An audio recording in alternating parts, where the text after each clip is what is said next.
ഇറാനുമായുള്ള യുദ്ധത്തിൽ ഒരു അന്ത്യപ്രഹരം നൽകുന്നതിനായി അമേരിക്കൻ പ്രതിരോധ ആസ്ഥാനമായ പെന്റഗൺ സൈനിക പദ്ധതികൾ തയ്യാറാക്കുന്നതായി റിപ്പോർട്ടുകൾ പുറത്തുവന്നു. ഇതിലെ പ്രധാന വിവരങ്ങൾ ഇങ്ങനെയാണ്. സൈനിക നീക്കങ്ങൾ. നിലവിലെ ചർച്ചകളിൽ പുരോഗതി ഉണ്ടായില്ലെങ്കിൽ ഇറാനിലേക്ക് കരസേനയെ അയക്കുന്നതും വൻതോതിലുള്ള ബോംബാക്രമണം നടത്തുന്നതും ഉൾപ്പെടെയുള്ള കടുത്ത നടപടികൾ അമേരിക്ക ആലോചിക്കുന്നുണ്ട്. ലോകത്തെ പ്രധാന എണ്ണക്കടത്തു പാതയായ ഹോർമൂസ് കടലിടുക്ക് ഇറാൻ അടച്ചിട്ടിരിക്കുന്ന സാഹചര്യത്തിലാണ് ഈ ഒരു നീക്കം. ലക്ഷ്യമിടുന്ന പ്രധാന കേന്ദ്രങ്ങൾ. അമേരിക്കയുടെ സൈനിക പദ്ധതികളിൽ പ്രധാനമായും താഴെ പറയുന്നവ ഉൾപ്പെടുന്നുണ്ട്. ഖാർക്ക് ഐലൻഡ്. ഇറാന്റെ പ്രധാന എണ്ണ കയറ്റുമതി കേന്ദ്രമായ ഇവിടം പിടിച്ചെടുക്കുകയോ ഉപരോധിക്കുകയോ ചെയ്യുക. ലാറക് ഐലൻഡ്. ഹോർമൂസ് കടലിടുക്കിന്റെ നിയന്ത്രണം നിലനിർത്താൻ ഇറാനെ സഹായിക്കുന്ന ഈ ദ്വീപ് ആക്രമിക്കുക. കപ്പലുകൾ പിടിച്ചെടുക്കുക.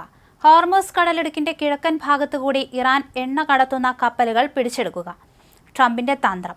ഇത്തരമൊരു ശക്തമായ സൈനിക നീക്കത്തിലൂടെ വിജയം പ്രഖ്യാപിക്കാനോ അല്ലെങ്കിൽ ഇറാനെ ചർച്ചാ മേശയിലേക്ക് കൊണ്ടുവരാൻ സമ്മർദ്ദം ചെലുത്താനോ ആണ് പ്രസിഡന്റ് ട്രംപ് ലക്ഷ്യമിടുന്നത്.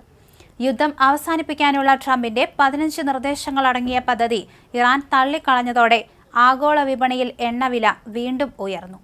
ബ്രെന്റ് ക്രൂഡ് ഓയിൽ വില 2% വർദ്ധിച്ച് ബാരലിന് $104 ഇറാന്റെ നിലപാട്. ട്രംപിന്റെ നിർദ്ദേശങ്ങൾ നിരസിച്ച ഇറാൻ യുദ്ധം അവസാനിപ്പിക്കാൻ സ്വന്തമായി 5 നിബന്ധനകൾ മുന്നോട്ട് വച്ചിട്ടുണ്ട്. ഇറാൻ ചർച്ചയ്ക്ക് തയ്യാറാണെന്ന് ട്രംപ് അവകാശപ്പെടുന്നുണ്ടെങ്കിലും തങ്ങൾ വഴങ്ങില്ലെന്ന കർക്കശമായ നിലപാടിലാണ് ടെഹ്റാൻ. ചുരുക്കത്തിൽ, ചർച്ചകൾ പരാജയപ്പെട്ടാൽ ഇറാനെതിരെ ചരിത്രത്തിലെ ഏറ്റവും വലിയ സൈനിക നീക്കത്തിന് അമേരിക്ക തയ്യാറെടുക്കുന്നു എന്നാണ് റിപ്പോർട്ടുകൾ പറയുന്നത്. അതേസമയം ഇറാൻ ഹോർമൂസിന്റെ അധികാരം സ്ഥാപിക്കാനുള്ള നിയമം പാസാക്കാൻ ഒരുങ്ങുന്നു എന്നാണ് വിവരം.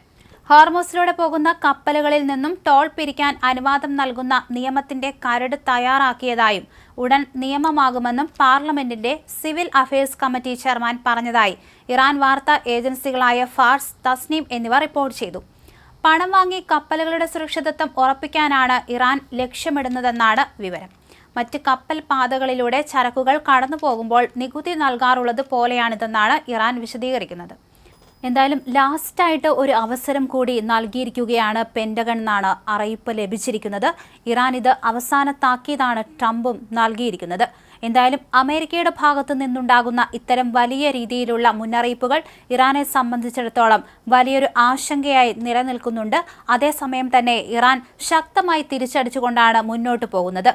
ഇസ്രായേലിന്റെ ഭാഗത്തു നിന്നും ഇറാനെതിരെ ശക്തമായ നീക്കമാണ് നടത്തിക്കൊണ്ടിരിക്കുന്നത്. ഇറാന്റെ പല ഭാഗത്തും ഇസ്രായേൽ മിസൈൽ മഴ തന്നെ പെയ്ച്ചു കഴിഞ്ഞിട്ടുണ്ട്. അതുപോലെ തന്നെ ഗൾഫ് രാജ്യങ്ങളിലടക്കം ഇത്തരത്തിൽ ഇറാൻ ആക്രമണം തുടരുന്ന അവസ്ഥയാണ്. അതുകൊണ്ട് തന്നെയാണ് അമേരിക്ക ഇത്തരത്തിൽ മുന്നറിയിപ്പ് നൽകിയിരിക്കുന്നത്.